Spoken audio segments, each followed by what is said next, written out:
అనగనగా ఒక ఊరిలో రాము అనే పేద రైతు కట్టెలు కొట్టేవాడు ఉండేవాడు.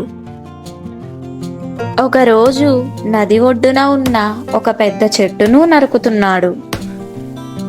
అలా నరుకుతూ ఉండగా పొరపాటున అతని చేతిలో ఉన్న గొడ్డలి జారి నదిలో పడిపోయింది. నది చాలా లోతుగా ఉండడంతో రాము దాన్ని తీసుకోలేకపోయాడు. అయ్యో, నా గొడ్డలి పోయింది, ఇప్పుడు నేను ఎలా పని చేసి జీవించాలి అని బాధతో ఏడవసాగాడు. రాము ఏడుపు విని నది దేవత నీటిలో నుంచి బయటకు వచ్చింది. ఆమె రాముని చూసి, ఏమైంది బిడ్డా, ఎందుకు ఏడుస్తున్నావు అని అడిగింది. రాము జరిగిన విషయమంతా నిజాయితీగా చెప్పాడు. రాము మీద దేవతకు జాలి వేసింది. ఆమె నీటిలో మునిగి ఒక బంగారపు గొడ్డలిని తీసుకువచ్చి, ఇది నీ గొడ్డలేనా అని అడిగింది.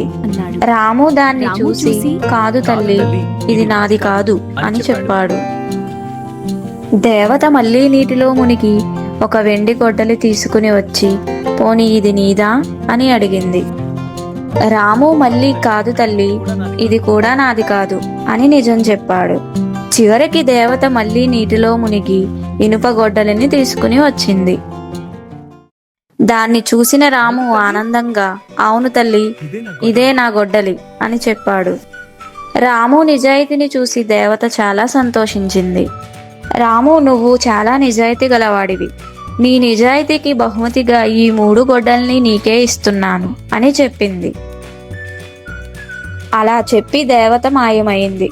రాము 3 గొడ్డలతో చాలా సంతోషంగా తన ఇంటికి వెళ్ళిపోయాడు. నీతి: నిజాయితీ ఉన్న వారికి ఎప్పుడూ మంచి ఫలితం దక్కుతుంది.